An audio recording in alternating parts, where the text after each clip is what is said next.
So a few years ago, I was at JFK Airport, about to get on a flight, when I was approached by two women who I do not think would be insulted to hear themselves described as tiny, old, tough-talking Italian-American broads. The taller one, it's like up here, she comes marching up to me and she goes, "Honey, I gotta ask you something. You got something to do with that whole eat, pray, love thing that's been going on lately?" And I said, "Yes, I did." And she smacks her friend and she goes, "See, I told you, I said, that's that girl. That's that girl who wrote that book based on that movie." So that's who I am. And believe me, I'm extremely grateful to be that person, because that whole eat, pray, love thing was a huge break for me. But it also left me in a really tricky position moving forward as an author, trying to figure out how in the world I was ever going to write a book again that would ever please anybody. Because I knew well in advance that all of those people who had adored Eat, Pray, Love were going to be incredibly disappointed in whatever I wrote next, because it wasn't going to be Eat, Pray, Love. And all of those people who had hated Eat, Pray, Love were going to be incredibly disappointed in whatever I wrote next, because it would provide evidence that I still lived. So I knew that I had no way to win, and knowing that I had no way to win made me seriously consider for a while just quitting the game and moving to the country to raise corgis. But if I had done that, if I had given up writing, I would have lost my beloved vocation. So I knew that the task was that I had to find some way to gin up the inspiration to write the next book, regardless of its inevitable negative outcome. In other words, I had to find a way to make sure that my creativity survived its own success. And I did, in the end, find that inspiration. But I found it in the most unlikely and unexpected place. I found it in lessons that I had learned earlier in life about how creativity can survive its own failure. So just to back up and explain, the only thing I have ever wanted to be for my whole life was a writer. I wrote all through childhood, all through adolescence. By the time I was a teenager, I was sending my very bad stories to The New Yorker, hoping to be discovered. After college, I got a job as a diner waitress, kept working, kept writing, kept trying really hard to get published, and failing at it. I failed at getting published for almost 6 years. So for almost 6 years, every single day, I had nothing but rejection letters waiting for me in my mailbox. And it was devastating every single time. And every single time, I had to ask myself if I should just quit while I was behind and give up and spare myself this pain. But then I would find my resolve, and always in the same way, by saying, "I'm not going to quit, I'm going home."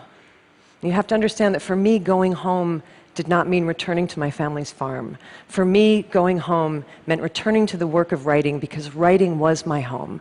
Because I loved writing more than I hated failing at writing, which is to say that I loved writing more than I loved my own ego, which is ultimately to say that I loved writing more than I loved myself.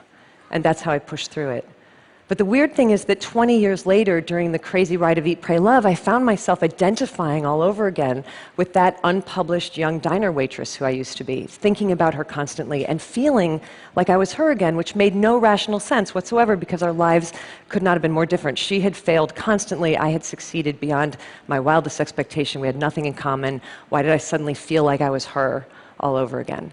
And it was only when I was trying to unthread that I finally began to comprehend the strange and unlikely psychological connection in our lives between the way we experience great failure and the way we experience great success.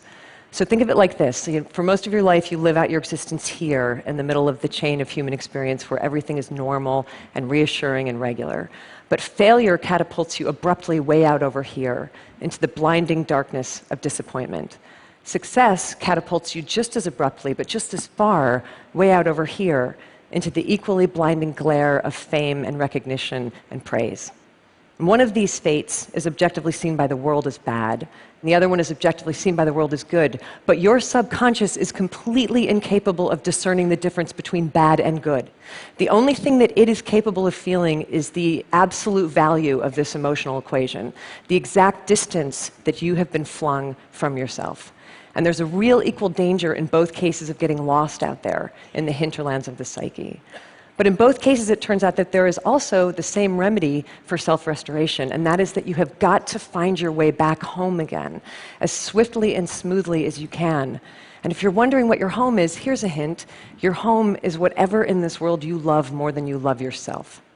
So that might be creativity, might be family, might be invention, adventure, faith, service, might be raising corgis. I don't know. Your home is that thing to which you can dedicate your energies with such singular devotion that the ultimate results become inconsequential. For me, that home has always been writing.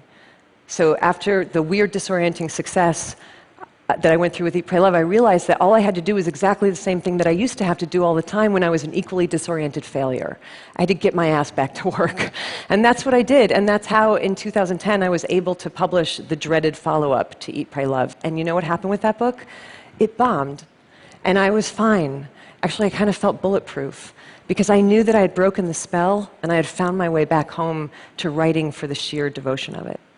And I stayed in my home of writing after that, and I wrote another book that just came out last year, and that one was really beautifully received, which is very nice, but not my point. My point is that I'm writing another one now, and I'll write another book after that, and another, and another, and another, and many of them will fail, and some of them might succeed, but I will always be safe from the random hurricanes of outcome, as long as I never forget where I rightfully live.